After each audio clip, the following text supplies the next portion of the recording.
Covid, corona एक ऐसा time period था, एक ऐसा लाइफ थ्रेटनिंग टाइम पीरियड था जिसके दौरान हम सब लोग जो है वो डरे हुए थे। लेकिन ऐसे वक्त पर भी निडर होके, जाबाज बन के भारत के ब्रिलियंट, एक्सेप्शनल और super hero ICMR Indian council of medical research and NIV national institute of virology के साइंटिस्ट ने भारत का सबसे पहले इंडोजिनस वैक्सीन बनाया। और इस पूरे साइंटिस्ट के टीम में मेजॉरिटी ऑफ साइंटिस्ट जो थे ना वो फीमेल थे। और इस पूरे टीम को लीड कर रहे थे बलराम भार्गव जी, जिनका रोल प्ले किया है नाना पाटेकर जी ने। बलराम भार्गव जी की book going viral story of Covaxin, उसके ऊपर ये movie the vaccine war based है। तो मूवी में ना दिखाया गया है कि एक तरफ जहां पे हमारे भारत के साइंटिस्ट जो है वो जी तोड़ मेहनत कर रहे हैं वैक्सीन बनाने के लिए, वहीं दूसरी तरफ भारत का मीडिया जो है वो फॉरेन टूल किट अपना रहा है इंडिया के ऊपर उंगली उठाने के लिए कि भारत जो है वो सक्षम नहीं है वैक्सीन बनाने के लिए।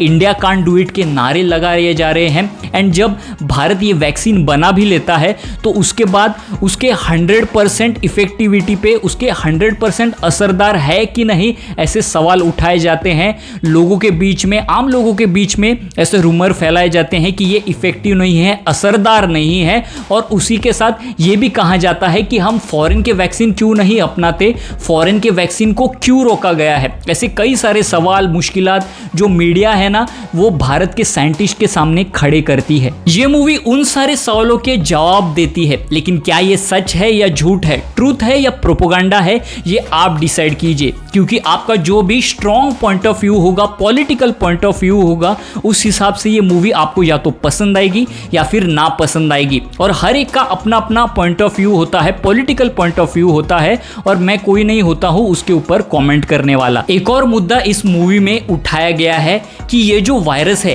क्या वो नेचुरल बॉर्न है या फिर मैनमेड है जो कि लैब्स में बनाया गया है। और सैडली इस सवाल का जवाब जो है वो हमें मूवी के एंड तक नहीं मिलता और ये सवाल जो है वो सवाल ही रह जाता है। इस मूवी की जो सबसे बढ़िया एंड पॉजिटिव चीज जो मुझे लगी ना वो थे इस मूवी के अंदर जो साइंटिस्ट दिखाए गए हैं। मतलब कुछ भी हो वो लोग अपने काम में लगे हुए थे। कोई भी प्रॉब्लम या फिर हर्डल है उनके पर्सनल या प्रोफेशनल लाइफ में, वो लोग अपने काम से ध्यान नहीं हटा रहे थे।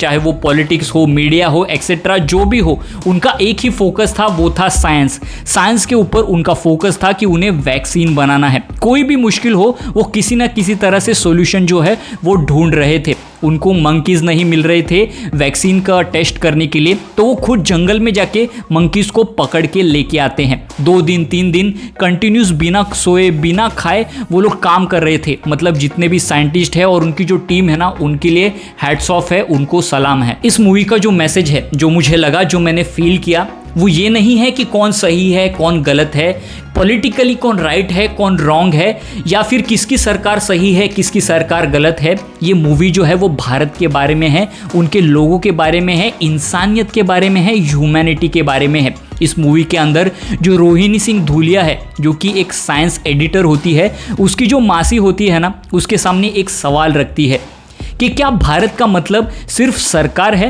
क्या उसके अंदर लोग नहीं है, इंसान नहीं है, आम आदमी नहीं है। इंसानियत यही इस सब से ऊपर होनी चाहिए, बढ़कर होनी चाहिए। और यही आई फील इस मूवी का मैसेज है, एटलीस्ट मेरे लिए। बात करें एक्टिंग की तो सभी ने बढ़िया एक्टिंग की है, लेकिन पल्लवी जोशी जी एंड नाना पाटेकर जी, ये दोनों जो है वो मेरे लिए इस मूवी में स्टैंड आउट परफॉर्मर्स थे।